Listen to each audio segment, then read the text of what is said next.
Bonjour et bienvenue dans une nouvelle capsule. Donc aujourd'hui, on a eu plusieurs questions en fait et on a décidé de vous parler de comment on fait pour devenir sexologue, quel est un peu le parcours et on va vous partager un petit peu aussi notre expérience en espérant pouvoir répondre un petit peu plus à vos questionnements.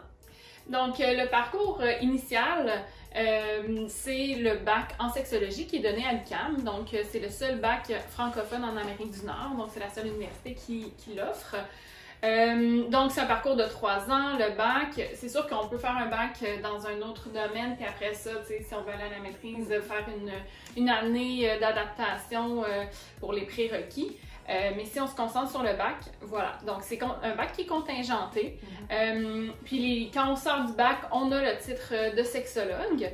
On n'a pas, par contre, le titre de sexologue psychothérapeute. Ça vient, on va en parler un peu plus tard avec la maîtrise, ouais. Exactement.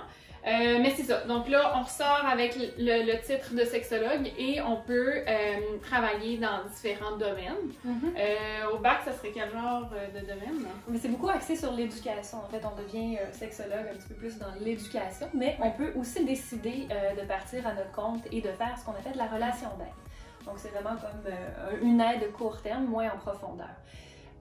Ensuite, différents milieux, que ce soit les milieux, en fait, il y a quelques milieux scolaires maintenant qui s'ouvrent oui, à la quand on parle possibilité. d'éducation à la sexualité, même s'il y en a un petit peu plus dans les écoles, il y en a des écoles qui vont engager, ou même des commissions scolaires là, qui vont engager des sexologues pour venir faire d'éducation à la sexualité dans les écoles. Des ateliers, il y a des gens qui vont même se partir un petit peu plus dans justement l'entrepreneurship, de faire des ateliers, des formations, ce genre de choses-là. Dans un but justement éducatif dans les écoles, mais aussi des fois dans d'autres milieux, dans des milieux un petit peu plus, comment on appelle ça, les organismes communautaires, les organismes à but non lucratif, pareil, que ce soit les maisons pour femmes violentées ou tout autre en fait organisme à but non lucratif qui touche la santé sexuelle, qui touche l'intervention, aussi ou les ITSS. Il y a aussi même des cliniques médicales des fois là, qui engagent des sexologues pour justement tout l'accompagnement, plus pour les gens qui vivent avec des ITSS. On peut le voir un petit peu dans le réseau là, de la santé, plus avec le titre d'ARH, donc d'agent de relations humaines par exemple à la DPJ. Quelques sexologues en CLSC ici et là, mais ça reste encore assez précaire là, comme milieu pour la sexologie. Il faut savoir faire sa place en fait. Je pense que c'est vraiment le mot d'ordre en sexo, c'est d'être capable de faire sa place, de foncer, puis même si la sexologie est quand même un peu plus reconnue qu'elle était avant, ça nécessite quand même là, une certaine volonté d'aller de l'avant. Oui, tout à fait. Et donc ensuite, pour ceux qui veulent poursuivre après le bac dans le même domaine, on va aller à la maîtrise clinique ou la maîtrise recherche. Donc, moi et Virginie, on avait fait le profil de maîtrise clinique parce qu'on voulait devenir psychothérapeute. Donc, faire de la thérapie comme telle en bureau privé, mais il y a aussi d'autres options qu'on va vous décrire un petit peu. Mais donc, pour rentrer à la maîtrise, effectivement, c'est aussi un domaine qui est assez contingenté. Ça prend quand même 3,4 je crois de notes environ les dernières personnes qui sont acceptées. 3,2 je pense, mais encore une fois ça dépend de la cohorte qui s'inscrivent. Puis après ça, à la suite de ça, il y a une entrevue qui est faite là, avec tous les candidats qui vont avoir été retenus. Et ensuite, il y a environ 25 personnes qui sont sélectionnées pour... Ça, c'est seulement pour la maîtrise clinique, par exemple, je sais pas le nombre. C'est la même chose pour la recherche. Donc, 25 personnes qui vont être retenues par la suite pour faire le 2 ans de maîtrise, avec la dernière année des stages cliniques dans différents milieux. La première année, il y a des stages aussi d'évaluation pour le profil sans mémoire. Exactement. Et donc, dans le fond, pour parler un petit peu plus justement de notre propre expérience, je pense que dans le fond, ce qu'on peut dire, c'est que nous, on a fait tous les deux le profil, mais en fait, le maîtrise sans mémoire, le profil clinique. Et par la suite, on n'a pas toutes les deux commencé tout à fait en temps plein au niveau de la thérapie.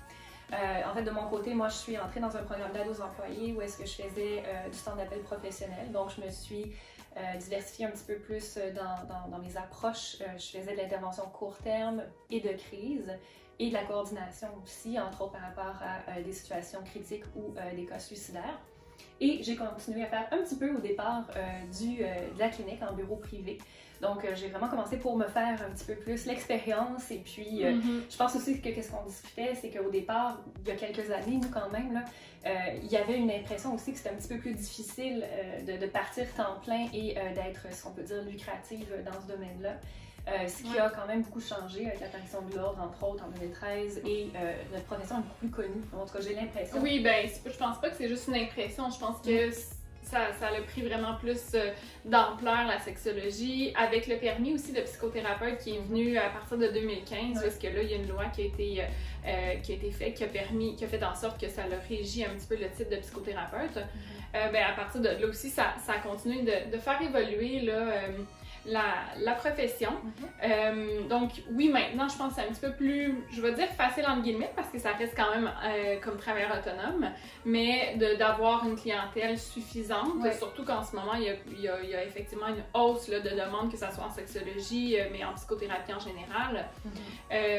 Donc là, la demande existe.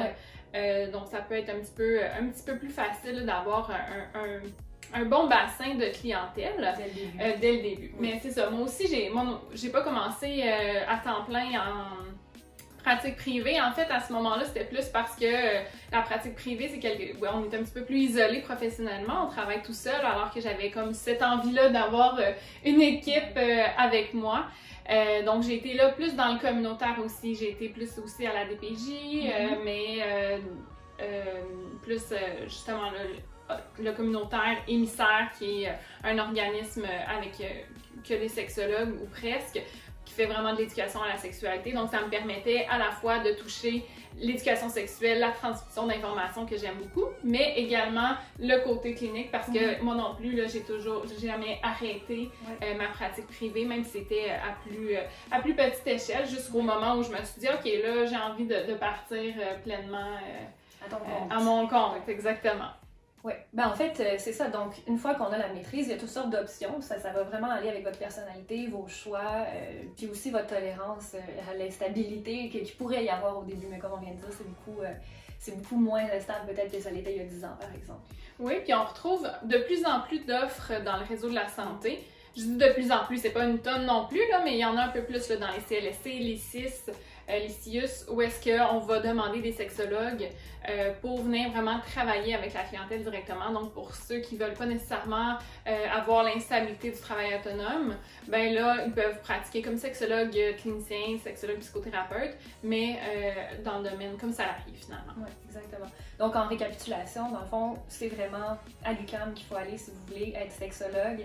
C'est, en tout cas, du moins, le programme complet qui se donne en Amérique du Nord. 3 ans de bac, 2 ans de maîtrise, 4 stages, ou en tout cas 2 stages sur un an. Plusieurs sessions, c'est ça exactement.